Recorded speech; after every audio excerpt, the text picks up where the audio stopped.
This is Things I Found Online, where radio legends are exploring the internet. I'm Joe Cipriano, coming to you live from the floor of the NAB convention in beautiful downtown Las Vegas. My mysteriously captivating co-host, Luis Palanker, is live from Los Angeles with our guest comedian and podcaster, Graham Elwood, as today we assess and discuss the future of podcasting. Luis? You made it sound so much more compelling than I don't know. I can't. You've got to like take it out of the oven, and there it is, fresh bread. And you made it just sound so glorious. And all I really have is Graham eating celery. I wish I had more. It's fantastic celery. Is it good? It's fantastic. Teresa made And all celery. I've got is a bottle of water. So, Joe, can we cut to Joe at the NAB? Look at all the radio people behind you. There's a lot of extras in your movie. Oh, there's lots of, here, let me show you another shot. Yeah. Joe, you have a very voice much. that's golden This velvet. right here. He is, yeah. Joe is the voiceover king of America. Oh, I love it. But, like, look at all the badge-wearing radio veterans. Joe, do you... Yes. Is that what the badge says? Hi, I'm a badge-wearing radio veteran. There it is. and how did you bill yourself? It has my name on it. It says Yes. Joe Look Cipriano, at that. barcode. Are they getting free snacks at your booth, Joe? I will show you here. Let me just switch the camera over to here so I can show you. This is what they're handing out here. Amin Roca's The nice. BSW booth. That's some nice Yes. swag. So what's BSW? Broadcast Supply Worldwide. And they sell equipment to radio stations, television stations, voiceover people, podcasters, anybody who needs audio and or video equipment. So before the convention, they called you, or maybe they emailed, or maybe they texted, or maybe you're on Slack, but they said, hey, Joe, how about if you man our booth, and then we can use you as sort of like the spotlight that attracts badge-wearing radio veterans. I think what you're thinking of is they're actually using me as eye candy. There you is go. What you really want to say. But see, the deal is with here, they invited me to be here. Right. What I've done with BSW is I've come up with these audio studios for voiceover people. Okay. And so there are 3 different studios that are called Joe Packs. So there's the beginner, the entry level, the intermediate, and also the pro version. And I'm speaking to you on the pro version. So do I sound semi-professional? So you've been branded. You guys can come around and listen. There's a Joe I Pack. am branded and tattooed, Joe, could you show more leg? which happened here way too. Now look, here are people. Thank you. Hi. Here look. are that's Randy Thomas right here. Hi. She's our guest next And they're week. here at NAB. Yeah. Yeah. Hello. Hi, Louise. Hi, Randy. In our studio in Los Angeles, we have Graham Elwood, who's a comedian and a podcaster. Let me know if this is creepy. Where's your badge? My, what is it, seasoned radio guy badge? Or whatever? Radio veteran badging. Radio veteran badge. Radio legend. Radio legend Graham Elwood. And so for today's show, I thought that we would focus on the future of podcasting. And since Joe is at the NAB, I was going to tell you a little bit more about the NAB. The NAB is the National Association of Broadcasters. I'm actually coming to you from the future. Right. Founded in Mention that. 1923, this convention has been held in Las Vegas since 1991. Ooh. And according to Wikipedia, the NAB is where content comes to life. The NAB show is the largest show for media, entertainment, and technology. The NAB shows cover broadcast TV, radio, production, post-production, news gathering, streaming, cable TV, satellite TV, film restoration, data storage, data management, weather forecasting, industrial TV, FX, CGI, connected media, cybersecurity, and more. I don't see the word podcasting anywhere in how they are currently presenting themselves. Joe, do you see any mention of podcasting there at the NAB? Tell us what you see. You know what it is? There are elements of podcasting here. I don't think they have a separate entity, or what would you call it, a hall or anything like that that's devoted to it. But most of the suppliers, the manufacturers, the wholesalers, retailers, also have something that's related to podcasting. Here at BSW, they have a video thing that's pretty awesome, which we couldn't use, unfortunately, but that can be used for radio station live streaming on Facebook and also for podcasters for, Facebook Live and things like that. So next year we'll be podcasting live from the floor of the NAB, right? There is an actual podcast booth, and I did my podcast from there today. Oh. What's so weird is that it's got like these plastic or plexiglass windows that create a booth, but the entire roof of the booth is open, so you're hearing all the ambient noise. Interesting. We don't know what the podcast will sound like yet, but Right. maybe they'll put a roof in for next year for you guys. Yeah, they've thought of something, but not Joe everything. counts plus. Yeah. Well, we always tear the roof off it, so Yeah. Anyway, we got that going for us. Yeah, they have raised the roof in advance of your greatness. They have presupposed that the roof will have been raised. So let's talk to Graham for a moment, because you drove over. Yes, I did. And you've been podcasting. Now, as I recall, my history with Graham is that Graham used to guest with Laura Swisher and I on we were early adapters. Yeah. When did you guys, was that 05, 06? When was Wheezy and the Swish? 1805. 1805. Yeah. I came here in a covered wagon. I remember that. We had to tan our own hides. It was really good stuff. And we had fresh churned butter for all of our guests. Yes. So yeah, I've been podcasting ever since you could do it, because no one else was going to give me a show. Right. And Graham, you were here often. I loved doing that. I remember when I drove up here and walked in here, I was like, oh, I remember this room. I remember doing a show about Laura talking about going on traveling with her mom or something like that, and her mom wanting her to cut her hair. So I don't remember, but yeah, I remember coming in this room quite often. And I remember thinking, wow, what's this podcast thing? Like, what's digital online radio? Like, huh? And then we started doing Comedy Film Nerds in late 2009. And that's pretty early. Yeah. Yeah. And that was having been several years of just being kind of regular guests on shows like this and Never Not Funny and other shows. And I did my first podcast was on the Now Live network, which is now defunct. It was called Comedians in Combat, where I would just interview other comics that had done USO tours overseas. And I remember thinking, like, I didn't get it. I didn't get podcasting at first. I just didn't get it. I didn't get social media. I was like, huh? Well, I didn't understand it. So when you say you didn't get it, do you mean you just couldn't picture yourself using it? So therefore, who would use it? I think it was some of that, but also just like, I was, I started doing stand-up in the late 80s when it was like you got on the Tonight Show and you were given a TV show then. And so the whole like do it yourself, the technology can let anybody like you have your own show because you decided to do it. And that I hadn't seen that yet. It hadn't clicked. There hadn't been anybody who had like started making a good living from doing that yet that I had heard of. Right. So I was just like, well, why are we... So in terms of monetizing, you just really weren't seeing the future. It's hard to see something that doesn't exist. Yes. Yeah. And I was like, why am I going to put all this time into this when I should just like stick with the traditional model of get a script and sell it and blah, blah, blah. Yeah. So let's Google Graham. Uh-oh. So that we can prove he exists. There he is. Thank God. Look at that. And there's Graham, and he's super handsome. And then if you click on Graham's website, you'll see, those are his podcasts. So tell us about your podcast, Graham. So if we start on the far right, that's Comedy Film Nerds. That's the show I've been doing with Chris Mancini since 2009. It's a weekly movie review show. We literally just recorded. I just came from the All Things Comedy Studio in Burbank, which is this really nice facility, and we were live streaming too. That's becoming, I love how that's the new thing now, and it's a great thing, is we've been shooting video and releasing the video on YouTube, and today was the first day we did it on Facebook Live. Oh, wow. At the behest of the people who run All Things Comedy, which is a network created by Al Madrigal and Bill Burr. And we're just like, yeah. So now it's so funny talking about, over 10 years ago being like, I don't know. Now I'm like, yes. Live stream it. Totally do it. Like Facebook Live. I do a super chat. So that's Comedy Film Nerds.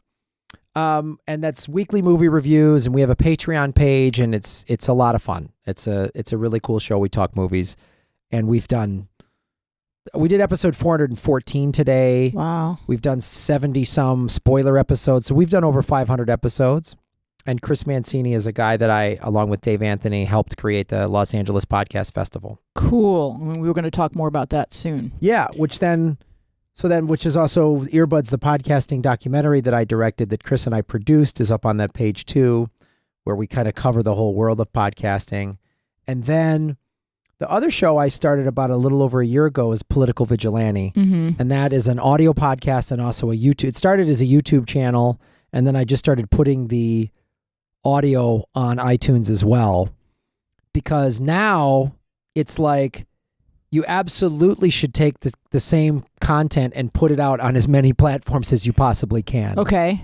Because there's no central hub for anything. Right. So Political Vigilante I started because I was a guest on the Jimmy Dore show about a month or so after the presidential election, and was like, wow, what's going on? And he was like, Graham, you should start talking politics, because I'm an independent and I'm progressive and I don't like the two-party system, and there's a need for that. And I just love that I wanted to talk about something, so I just started recording myself on my iPhone. I don't have an elaborate studio for that show, and then it's just, and I've grown this little community. I went from 164 subscribers to 7,600, and that's with YouTube throttling us and not wanting us to grow because they don't want independent media. Yeah, I noticed that. I was clicking on your page and you were talking to Jimmy Dore about how it seems like they're kind of shutting down the or they're shifting the algorithm, so it's not pointing to you, it's pointing to more mainstream news sites. Yep. So so explain what's happening and how you can combat it. So what YouTube is doing, so for instance, I've been stuck at 7,600 subscribers for 3 weeks, which is that doesn't make any sense. Doesn't make any sense. And my view, like YouTube's whole model was the more videos you put out, the more people watch you, the more they'll promote you. Was a great model, so you could grow an audience very quickly. So they have then been throttling that, versus like Jimmy told me one day he lost 81 subscribers, and he's like, that's preposterous. He gets 50,000 views a video. Mm-hmm. He has 250 some thousand subscribers. That's just not happening. So there's not 81 people calling each other and going, hey, yeah, I'm clicking no. You want in? Let's do. Who wants to bake a pie? Come on over. They have a phone tree. Yeah, and they yeah. So the thing that's ridiculous too is I know people that have said, Graham, I have clicked the subscribe button 4 times and they have literally unsubscribed me. What? Yeah. So Google is a massive corporation and they're getting a lot of pressure, and that is their to me, it's anyone who's talking progressive politics, anyone who's against sort of the war machine and unregulated capitalism, they're going after. Jimmy Dore, Kyle Kalinske, Tim Black, Abby Martin, all these people that are like progressive independent media voices, they're all going after our money. That's how they're censoring us. They also started a year or so ago, demonetizing videos that they were unsuitable for advertisers. So if you talk about the war in Yemen, something the mainstream media isn't covering, if you're critical of Saudi Arabia, anything like that, boom, they demonetize your videos. So that's when we all started jumping onto Patreon. Okay, so is this an overreaction to Russian interference in our elections, or what is this? I think there's part of that, but I really think, to me, and I don't mean to, I'm not trying to hijack your show with my crazy left-wing politics, but I think the corporate media is pushing the corporate agenda on everybody. And if you watch the mainstream media, I don't care if it's MSNBC or Fox or whatever, no one is talking about why are we, like, it's just, oh, we're going to war with Syria.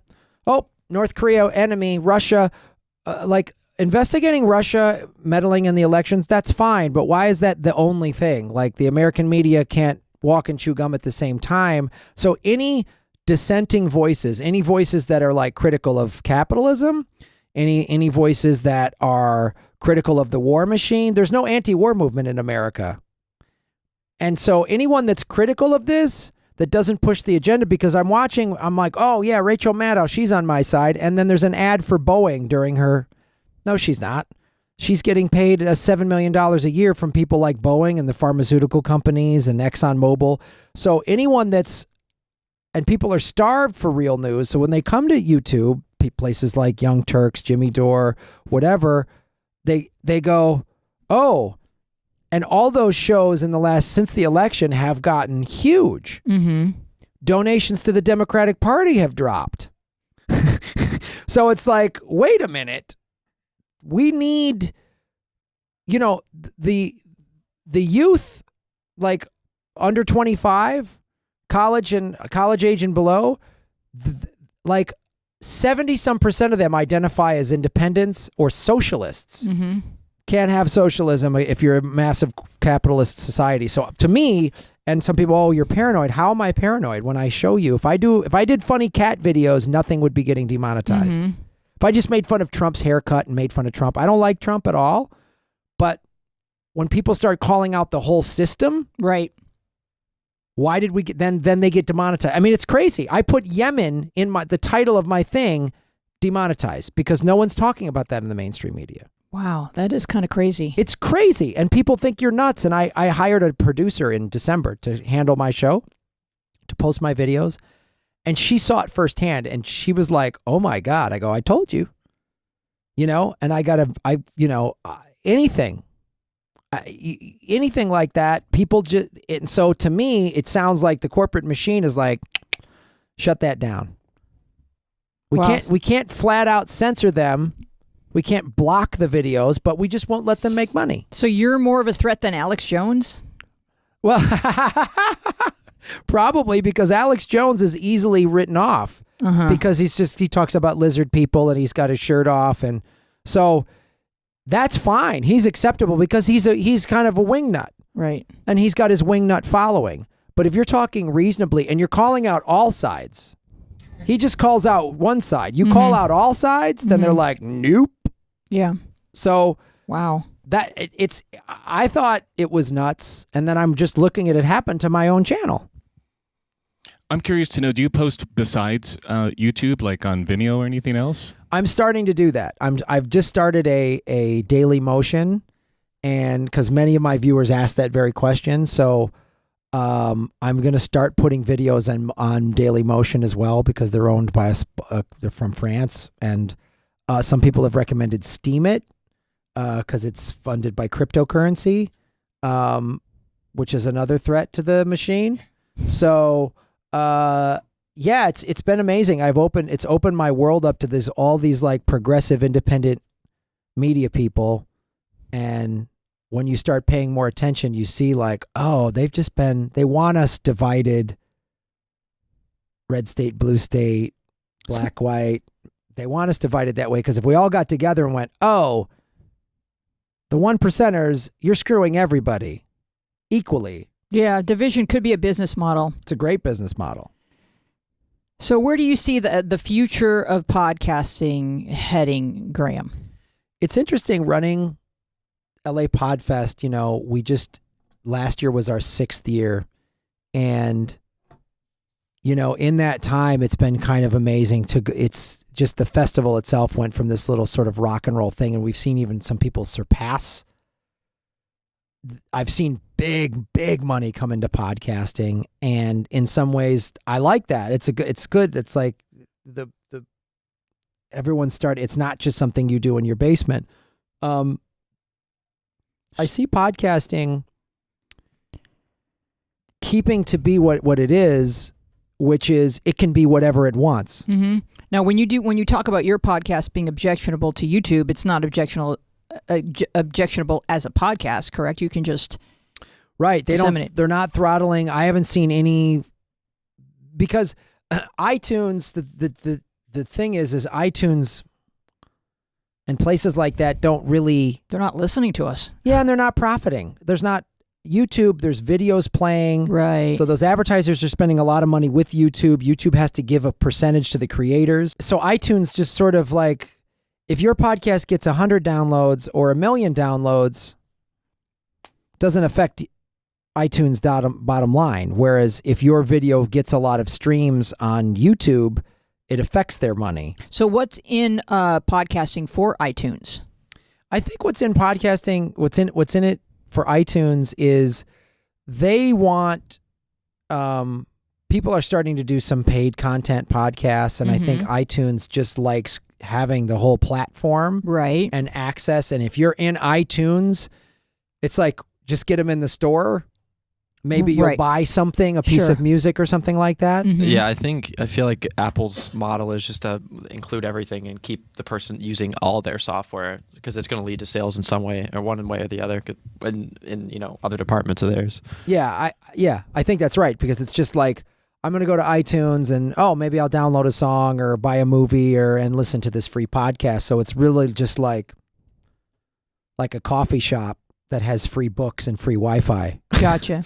Yeah. So with your podcast and your Patreon, do you have like extra content that people can get by being subscribers, or is that part of the paid iTunes thing as well? Or We actually when I found Patreon last year, so both Comedy Film Nerds and my Political Vigilante, we both use Patreon, and I've noticed looking at other people that were highly successful, I think that's a model that the consumers are okay with. You give me a fair amount of free content. If I really like what you're doing, I'll support you. Just give me some bonus. I'll pay extra for bonus. And that works. For Political Vigilante, I release a bonus video and audio podcast a week. And because I do 12 videos a week on the YouTube. And Comedy Film Nerds Patreon, we give bonus like 45 minute to an hour podcasts and access. And the thing that I've seen that's so great about Patreon, which is revolutionizing, I think, for content creators, is it's like crowdfunding and social media all combined. Yeah. So you can then, like I was reading the blogs that Patreon is posting from successful content creators, and this one guy said, I think he does workout videos or something, I forget, but he's like, I post more on my Patreon page than on my regular social media because they're paying me. Oh, okay. I And got it's it. like, wow. And I've started to do that, put photos and put music clips, and like Comedy Film Nerds, we try to do polls. Can you like- go to Graham's website and then find his Patreon page so we can show? Go ahead. Thank you. It's patreon.com/Graham Elwood. Oh, Always be to plugging. be specific. And explain what Patreon is for folks who have not yet been there. Yeah, it's if you don't know if you know what like Kickstarter or Indiegogo is, it's sort of that model, but it's monthly. It literally came from the art patron model. Like if you're a member of a museum, the LA County Museum of Arts, and you give a monthly subscription and you get to go to these concerts or shows or art screenings or whatever. So they took that model with crowdfunding and combined it with social media. So what you do is, I want to support this person. Mm-hmm. So I go to Patreon and I become a subscriber for $1 a month, and each tier, so you can create however you want it. Like for this show, you could create access. And then you don't have to think about it. It's just going to bill your credit card once a month. And Once a month you get billed, and then you get cool free stuff. And so like one of the things I do on my Patreon is for $25 a month, I'll do a Skype interview with you. You don't have to be a pundit or famous or known. And we'll just talk whatever politics you want to talk about for 15, 20 minutes. and that's on the show.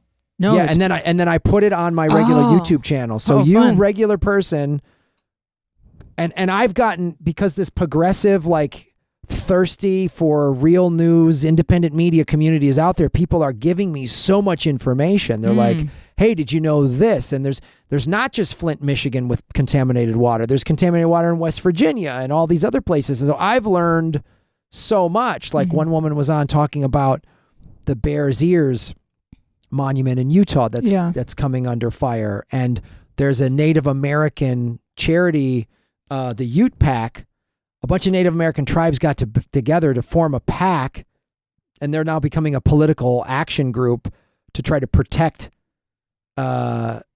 ancestral lands and also national monuments. And I didn't know anything about that. And so it's really been fascinating. And that's a way, I think, engage the listener and give the viewer or the listener or the watcher, you have some ownership in this show. You have a say in what we're going to talk about. Like one of my levels at $5 is you submit an article for me to discuss on a YouTube video. So I'll say Louise Planker submitted this article. We're going to talk about why celery is too loud. You know what I mean? And we're going to cover that, the hard-hitting topic. But yeah, it's Patreon has been, I think it's a win-win for everybody. I think that the viewers, the consumers get this extra access and they choose what they want to spend.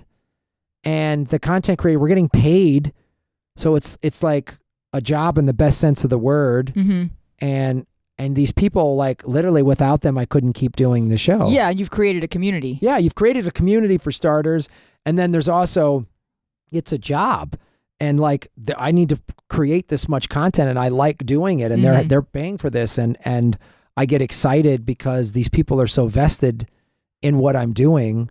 And specific to mine, they're like, hey, Graham, you're giving a voice. You're covering. I try to cover stuff that the mainstream media won't cover. Right, like celery, the hard-hitting celery topics, why Joe won't show us some more leg in Vegas. Like really stuff that we need to know about. Yeah.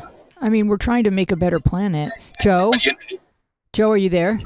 Yeah, I was going to say, yeah, I am here. I was going to say to Graham, it's exactly right. When you start this, it is a job, and people are paying, and they want your content. So there's no messing around anymore. I mean, you have to have your content there, and it has to be continuous. And there's no letting the subscribers down.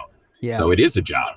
Yeah, and it's great because it's just like that question we all get into unless you have a massive following. Well, how do I make money doing this? Well, there's a platform right there, and it sort of forces you to put up or shut up. You know what I mean? Like you have to make if you want to make money doing this, then treat it like a job because these people are giving you their money, and then you can change it and the community grows. It's really fantastic. I cannot recommend Patreon enough.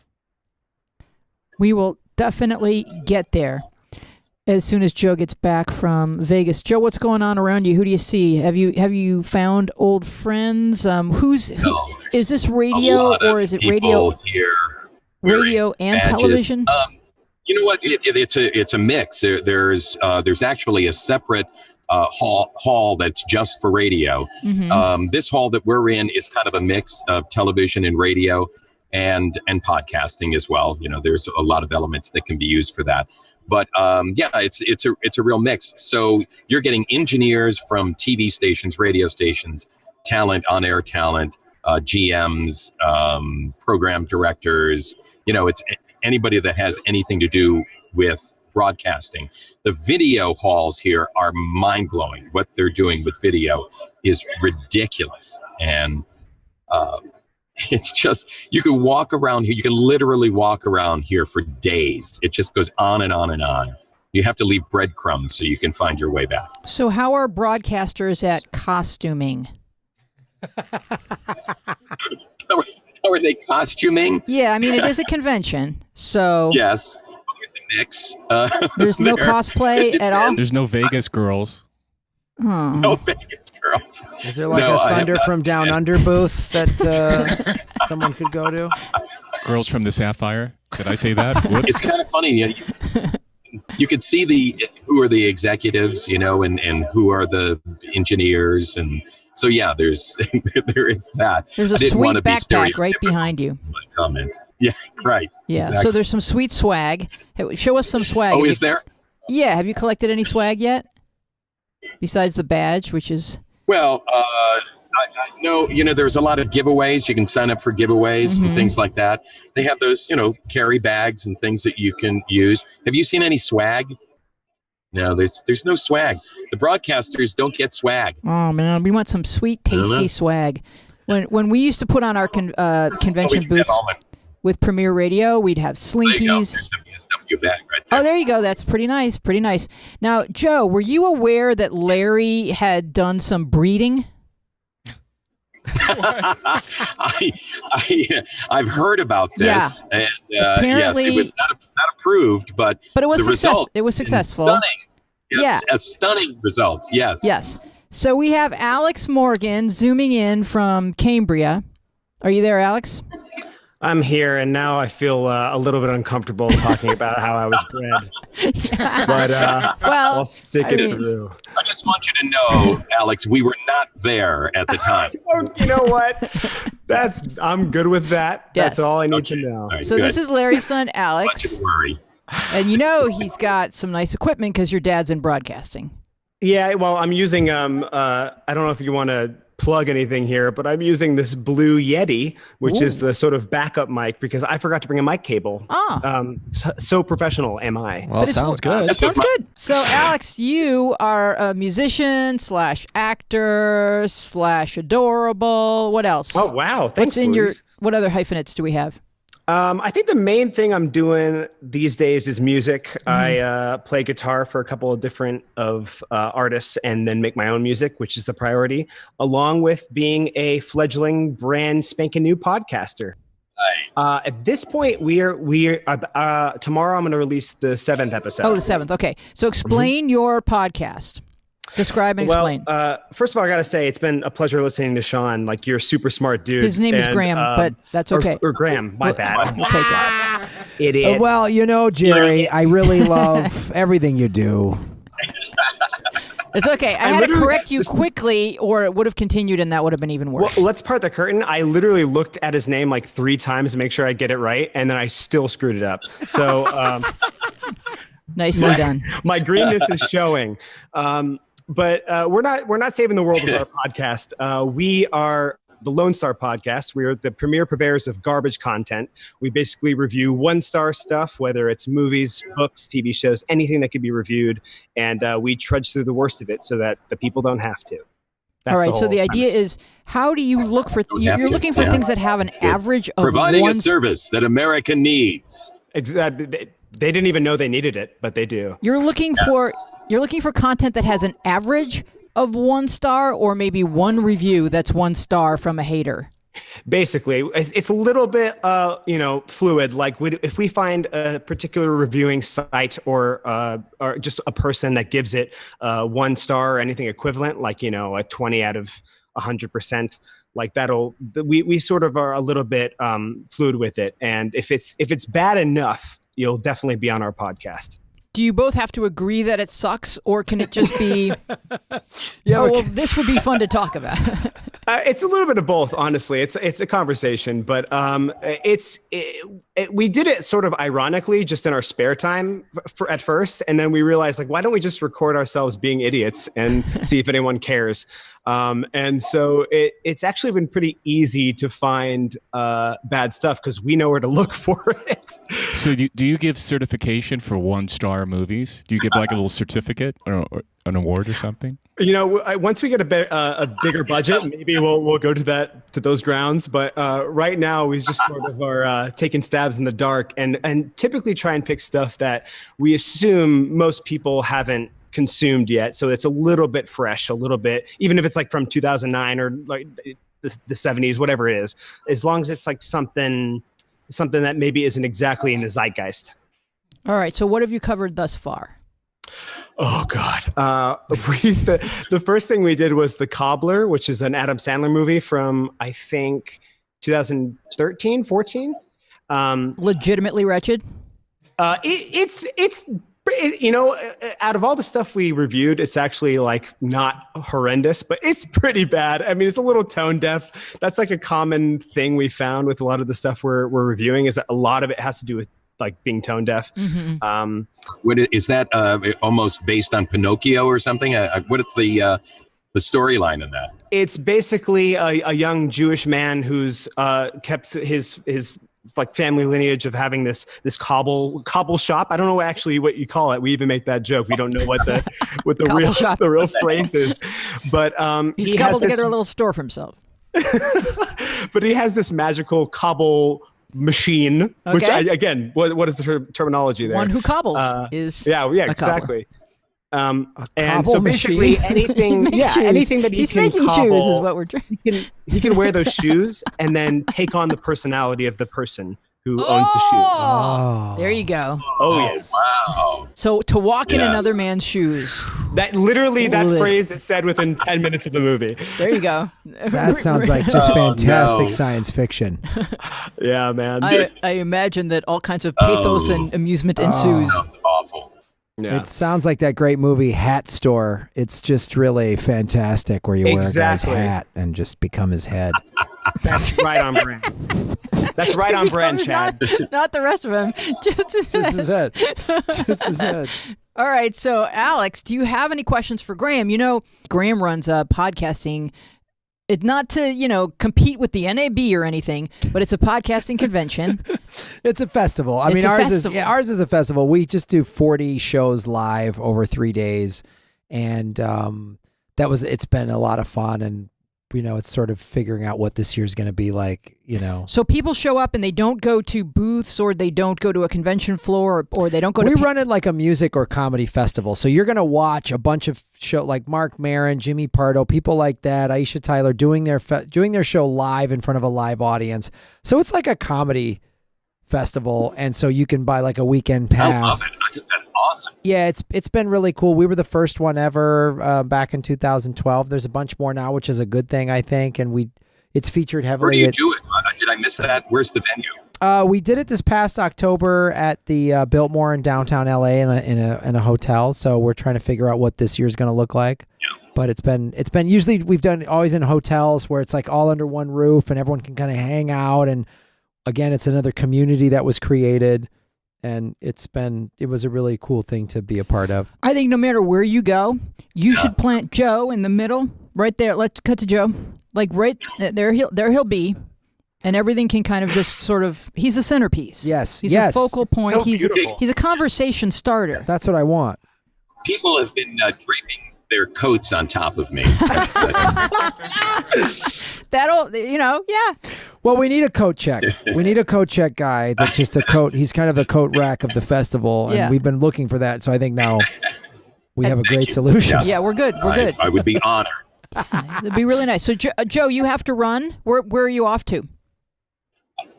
I have to do a couple of demonstrations here at the BSW booth of voiceover. What do you and the like. demonstrate? Like how to press a button?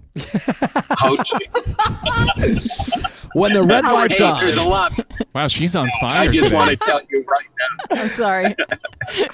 And No, so, we're talking about the equipment here, the tool packs and things like that. But this was awesome. And Graham, I wish I was there to meet you. no, but Joe, before you person. go, before you really go to press your button, could you call anyone over? Yes. Just anyone. Just say, "Hey, badge guy," Yeah. and then have Yeah. someone come over Yeah. and introduce him or Hey, Brian. herself. Tell us where they're from. Ryan. John, come here. You're as Oh, okay, good here you at go. names as is Where's young the- Alex. Oh, they're back. Oh, there we go. This is Here the you guy go. I wanted to talk to. Who's this? John. Oh, listen Oh. to the gang. They want to ask you a question. All You right. want to ask me a question? Hi. You want to ask me a question? Sure. Hello there. What's your name? He pressed the John button. Lynch. John Lynch. How are you enjoying the NAB, John? It's a typical NAB, very busy, very hectic for those of us in the equipment side of things. We had very good traffic. A few years ago, the show was a little bit slower, a little bit lighter because the attendance was down, but it's well back to where it was several years ago, doing very well. So, John, if I may be so bold, for an equipment guy, you certainly have a radio voice. Ah, there you go. Well, thank you. I did spend my time there, not to the level that Joe did. Okay. And I still do a little bit now and then, but yeah, I've been on the equipment side for 25 years. I was on the radio side for 20 years before that. Yes, this is legitimate gray hair. From which cities have you broadcast? Well, career began in Williston, North Dakota. Okay. And in Williston, unfortunately, with what we were paid in Williston, I couldn't afford to purchase any land there. And of course, 30 years later, it's fracking and oil all over the place, and I got nothing out of it. But that's the way it goes. Sholo, Arizona, Clifton, Arizona, which was my all-time shortest stint. Right. Centralia, Washington, my all-time longest stint. Also, time in Seattle as well. And then I've been with Broadcast Supply Worldwide since '92. Wow, that's quite an impressive career. Thank you so much for. Well, as I say, Mrs. Lynch has preferred the last 25 years with one position rather than the previous 20 with 9 positions in 20 years. So well, I'm sure worked out she's well. very limber.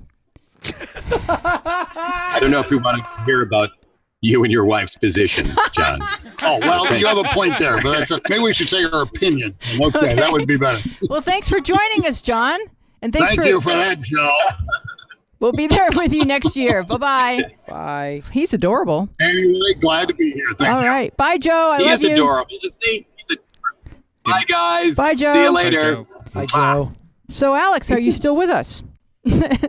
What was that? Did you make it through those rapids, Alex? Oh my gosh! As much as my father did when he bred me. So, Alex, did we? Yeah, if Alex has any questions, Oh, because Alex, he's yes. a For young Kevin? podcaster. Yeah. You're an expert. Yeah, Graham. First of all, LA Pod is like super awesome, and the I've never actually been, but like seeing all the people who go through there, it seems like such a great event. So again, hats off to you for all that stuff. That's Thank so you. cool. I guess, I mean, you talked about so much that I was curious about, and speaking about how you make this a job and curating content and making sure that it keeps coming out and paying yourself for it. But I think I would ask you maybe more on the creative side, like what's the stuff, like how do you know when something's going to cut through the fat? Because like so many people are doing podcasts, and I'm really I'm late in the game here. So what works for you, and is there any reason why you can say that it does work?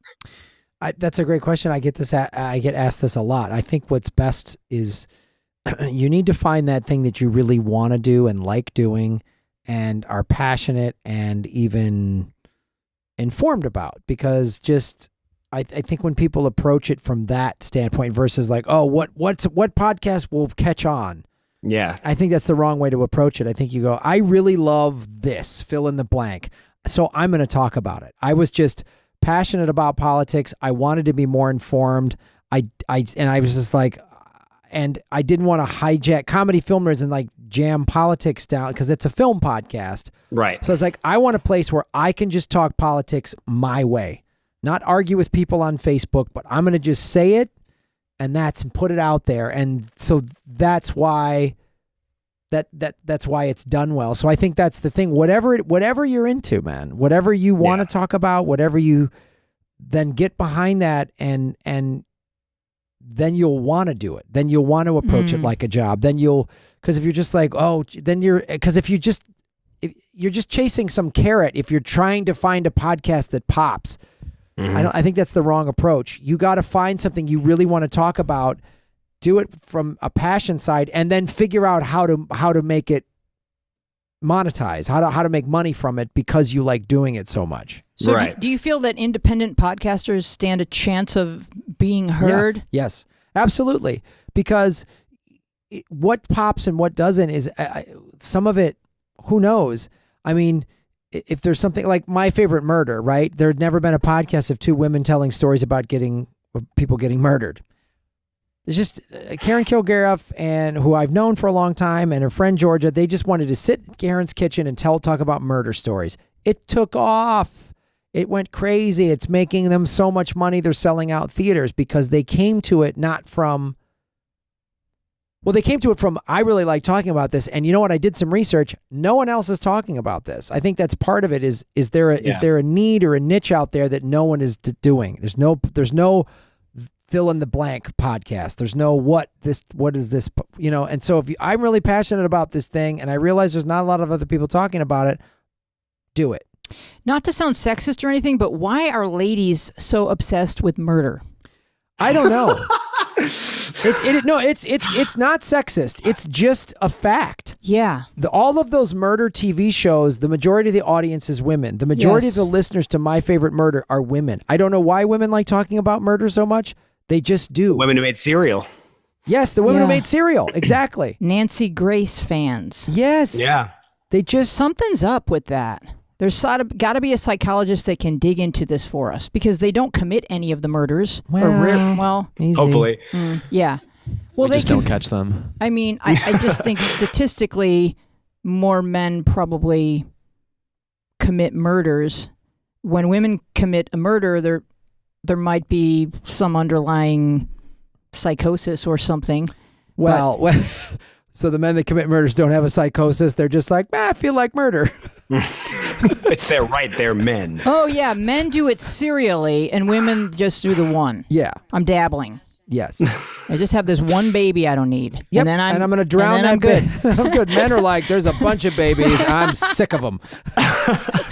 No, I shouldn't even talk about this because I don't know what I'm talking about. It's just that since that first murder show, crime podcasting has become a whole thing. Right. It's a genre, and it became very successful. It's created a lot of money, and then when something starts doing that type of downloads, then real money comes in, real advertiser money comes in to where it's a healthy living can be made. I think we're starting a trend of radio guys talking about the internet. This is going to be a genre. So Graham, what's the amount of followers that actually translates into some sort of income? From what I've heard and talking to advertisers, I think once you start getting to the 5,000 downloads an episode, that's when, at least from the audio podcast side, that's when advertisers will pay attention and go, that's a number worth spending money on. And so do you get like statistics from iTunes to prove that to the advertisers? Yeah, so how does that work? or you get that through your hosting. So Libsyn, like our show's hosted on Libsyn, or you can do SoundCloud or one of those places, and then they give you the statistics on how many downloads you get, and then you can give those to the advertisers and say these are the kind of numbers we're doing. But again, here's the thing: the steadfast rule. Every rule that's ingrained in stone it can be broken. They're all can. If there's someone out there who went. Whoops! I just smacked the microphone away. There's a rule about not doing that. Get out of my You face. just broke it. Get out of my face, Mike. Yeah.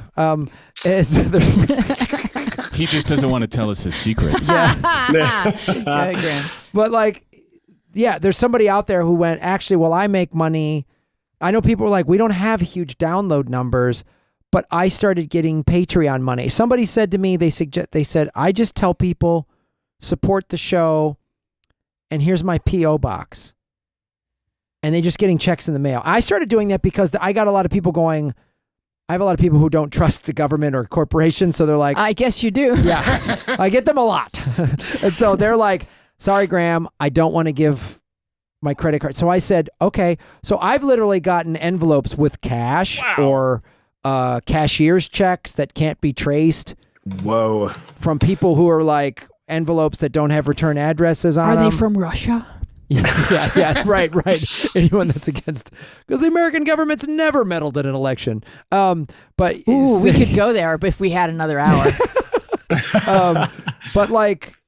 So that's again, I didn't realize that till this woman, Jennifer Briney, that hosts this podcast called Congressional Dish, where she just takes pieces of legislation and unpacks them and finds all the hidden stuff. Wow. And she said, oh yeah, she was at Podfest this past year, and she goes, oh yeah, man, I just told my fans here's my P.O. box, and there's another revenue stream. Wow. Anything is possible. Right. That's the key. We're actually on a frontier where we're pushing out every envelope in terms of how we disseminate our content, and then what the revenue stream could potentially be. There's new ground being broken every day. Yeah, I mean, Patreon, just came out about 4 or 5 years ago, and it's been in the last year or two that they've really pushed and started to, so crowdfunding, like earbuds. We raised $140,000 on Kickstarter to make that movie. Wow. That didn't none of this stuff existed when I started doing stand-up. When I was a film major in college, none of these things existed, and now anything can happen, and you can find revenue and followers anywhere. So, and like you were speaking about earlier, like with the demonetization on YouTube, like it takes it out of the hands of the creators, and sounds like something like Patreon puts it right back in their hands. Right back in your hands. Right back in your hands. You have then, I know people like Humanist Report and Secular Talk and the Jimmy Dore Show, right? They have huge followings, hundreds of thousands of followers. So when YouTube last year started doing this demonetization, they saw big chunks of money fall. Like they were making good livings, and all of a sudden it dropped, and they were like, whoa. Yeah. They went to Patreon, got the numbers back up, even surpassed the YouTube numbers, and then found a new revenue stream. So how badly would you freak if Google bought Patreon? I wouldn't like it at all, and I'm expecting something like that because that's exactly how they operate. That's exactly how these big corporations operate. They either block you or buy you. But Well, then even Instagram has started blocking people now, right? Don't you have to? Isn't there a paywall somewhere in there now? Probably. I mean, look what just happened to Facebook with Cambridge Analytics. I mean, like it's hard. Look what Twitter's doing. Twitter is selectively choosing who to kick off Twitter and who not to. But the indies will just carve a new path. I think so. You're right. Yeah. That's the thing that I always see. The indies just you can't shut down the internet. They're trying to with getting rid of net neutrality. Well, there might be a new YouTube on the in the mix too. Yeah, you never know. And what do you see in terms of the future of where podcasts can go? Do you see people buying a new car, turning on their car, and it will say, "Do you want to listen to the radio? Or do you want to listen to podcasts?" Like, how easy will it be for your grandma to find podcasts? That's the key. It's the technology. It's already starting to happen. Like. Cars, like I think Chevy, all their cars are Wi-Fi hotspots. I just bought a new car and last year. They don't actually drive, but you can definitely plug in. Yes, they're fantastic. To just sit there and it's like a coffee shop with wheels. But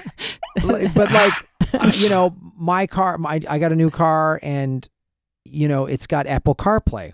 Ooh, explain. So I plug my iPhone into my car, and it has built-in navigation and stuff like that. But now it jacks right into my phone, so I can play podcasts that are the podcast icon from my iPhone is now right on this touch screen. Oh, I love that. Of my car. Wow. So I just hit that, and I can listen to podcasts. And I think the next level, the next step is just you'll have a podcast icon in your car. Right. And you'll just press that and then there'll be subgenres of podcasts. But like the technology is already making, and with big shows that like several years ago, Serial, when Obama was on Mark Maron. Yeah. I think, yes, there it is. Oh, cool, John. That's wild. Yeah. So you see that. So you can hit the podcast icon and you'll just like any podcast you have downloaded to your phone, you now can listen in your car when you drive. You can read a book while you're driving. You can read a book You shouldn't. But you can. So we have two features on our show, Graham, that I thought you might like to take part in. Ooh. Mostly because Thomas has created bitchin'. What are they called? What do we call these? I think you would call it like a slate. It's a slate. Or an intro. It's a slate. Oh. So and then John's going to put music behind them and sound effects so that we open the segment. So the first segment is called "What's Twitter Trending?" Ooh. And today, so let's open the segment, Thomas, so everybody can enjoy this. It's on Facebook Live. He used ScreenFlow. Okay, so we can't see it in the studio. Our live viewers see it, but we do not. So at home, please say "ooh." I'm watching it. It looks good. Oh, it looks good. Yeah. There we go. There we go. So what's Twitter trending? Today, what's Twitter trending is hashtag National Siblings Day. Yes, it's Prince Harry and Prince William, and they're wearing many different layers of fancery. Oh yeah. Vests and so fancery. So much fancery. Vests and pocket squares and cummerbunds and the whole lot. Okay, it's the Schuyler sisters. Hi. And it says Happy National Siblings Day from Angelica, Eliza, and Peggy. And I just love that tweet. That's a great display of National Siblings Day and what it should make you feel. Wearing a dress and dancing on Broadway. And saying "and Peggy." Because it's always funny to just say "and Peggy" at the end of any sentence. Are you ready for, and then there's me. I tweeted that. How many likes do I have? I think at least 0. Okay. Hashtag Happy National Siblings Day. And that's me on the left. You're the oldest. I'm mauling a dog. Well, it's a screenshot from 14 seconds after you posted it. Oh, okay. Yes, that's true. So that's me. I thought you were in like a goat farm or something. No, there's 2 golden retrievers, and we were in Hilton Head Island, and that's my brother Craig, my sister Joanna, my sister Amy, and I think that we are definitely festooned in some knee socks right there. You guys really liked going all the way up to the knee on the socks. Yeah, you don't want any bug bites. No. You got to cover the whole calf. Spray it all with off, and then cover it with. Knee sock it up when you go to the goat farm. Yeah. And then our next feature, Graham, is called Facebook Feed Time. And so Thomas can roll out the graphic on Facebook Feed Time. Tommy. And then I have an attachment for that, John. I got it. It's Christy Murphy, and she writes, Christy Murphy writes, who else got one of these regarding a Cambridge Analytica breach? So the attachment reads, basically it's saying you may have been shared with Cambridge Analytica based on investigation you don't appear to have logged into. This is your digital life with Facebook before we removed it from our platform in 2015, but your friends did. So go to the next one. And so Christy has been breached by virtue of one of her friends using this application that Cambridge Analytica, where they grabbed the data of everybody who logged in and their entire friends list. However, a friend of yours did log in. As a result, the following information was likely shared with This Is Your Digital Life, which means that Cambridge Analytica has Christy Murphy's information. Your thoughts, Graham? Yeah, I think this was they're when they act like this is some like bumbling whoops. This was all deliberate. They want our data. They want to hack everybody. I don't trust any of them. What a political vigilante, folks. You can hear me talk. Yeah, no, exactly. Did you guys listen to Mark Zuckerberg's testimony today before? No, I did not. Okay, so is that something that you'll check into to keep abreast of what people are going to be talking about? Yeah, I might, but it's just like if it's just, I don't. There's no reason for me to cover something so mainstream, that everyone's talking about because it's already on a 24-hour news cycle. I might cover how the mainstream media is covering it if they're like totally whitewashing it or pretending it didn't happen. I'll do that. And I'll point out, look, this is how they're pushing this agenda on everybody. But just like what he said, I mean, you can get that anywhere. I try to find stories that aren't everywhere. Right. So how does it help Christy Murphy to get that notification? She's already been breached. Doesn't at all. It's just their legal department covering their ass. That's all they're doing. I see. You know. Your thoughts, Alex? Posturing. Yes, that's the word. Funny enough, we actually did an episode on our podcast where every couple episodes we do stuff that we love just to sort of cleanse the palate. And I actually started talking about how I sort of had a better relationship with my Facebook feed since I started curating it. And I know it's curated toward me and what I vote for with my likes and all that stuff. But it was sort of like, of course, perfectly timed when we were releasing this episode when all the analytics came out. And so I sort of had to backpedal a little bit and being like, look, I'm not promoting like the misuse of data. And in fact, it was really informative to see my thoughts in that shadow afterward. Wow. But yeah, I mean, it's like I also saw this coming from miles away. Like, of course, like it's so corrupt and it's so ridiculous. But I think we put all this energy and time into putting our lives onto this on paper. It was bound to bite us in the butt. Yeah, I mean, we couldn't have ever imagined that any of this was going to come for free or that any of our public thoughts were going to be private. I don't know who thought that was going to be a thing. Right. Yeah, it's definitely, they've set up this thing of, social media. I'm so torn with it because on the one hand, it's pretty amazing. Look what we're doing right now. Yeah. Like anyone can listen or watch this all over the world. It's fantastic. And at least 3 people are. At least 3, maybe 4. And we're going to get that 5th one. We're going to turn the corner. We're going to turn a corner. So but then I think people can find out anything and why do I need to share all this? And when people share all this personal stuff online, I'm just like, I don't need to know that. Yeah, I don't need to see your scab. Yeah, I don't need. That's well put. It's really well put. Yeah, I'm sorry, and I hope you heal fast. Thoughts and prayers. But the people who post thoughts and prayers, you guys, on your scab. The people who post their injuries or their swollen limbs, I don't need to see it. I get it. You could describe it, and I'd be fine. Or just never tell me about it. Just you wiped out, whatever. Yeah, you wiped out bad. Sidewalk 1. I've had a lot of scabs. Here's the good news is that if you subscribe to this podcast and write a review, tell me that you've done so and inbox me on Facebook, and I will send you a, do you know what this is, Alex? Does anyone recognize this? It could be like dungarees or like a big fat H. I don't know. But what it actually is it's a phone. I call it a phone pocket. I don't know. You put your ID or whatever on that. You go like that, and then you can put money or candy in there. Rad. Yeah. Hold it up to the camera. Oh, sorry. On the phone. Oh, on the phone, yeah. So on the back, it's going to say things I found online. Oh. And then and you have your on the inside, it's an adhesive. And I've had this on since these came in the mail, and it doesn't come off. I even like hold my phone by it, like when I'm walking. And so far, that's fantastic. no tragedies. So it's a commitment. It's a real commitment if you put that on there. So I mean, you can. It put it on a comes case. off.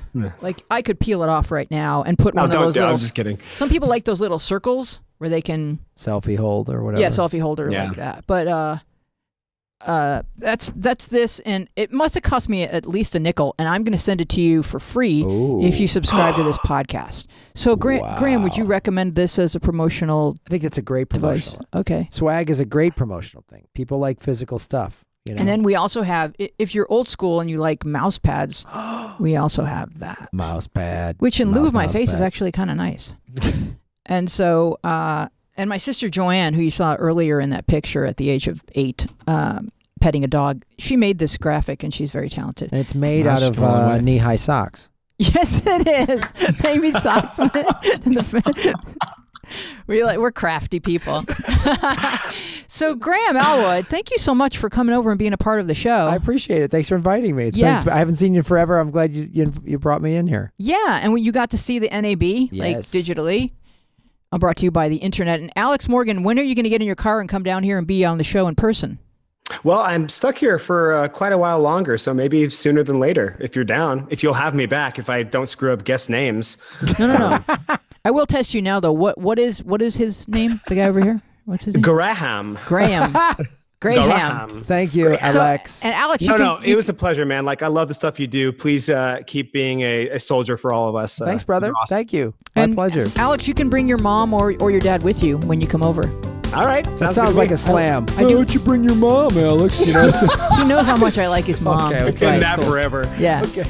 All right. Thank you so much, Alex Morgan and Graham Elwood and Joe Cipriano and the NAB. I'm Louise Palanker, and we hope you enjoyed this podcast and that will be your new favorite. And we'll see you next week. Bye-bye.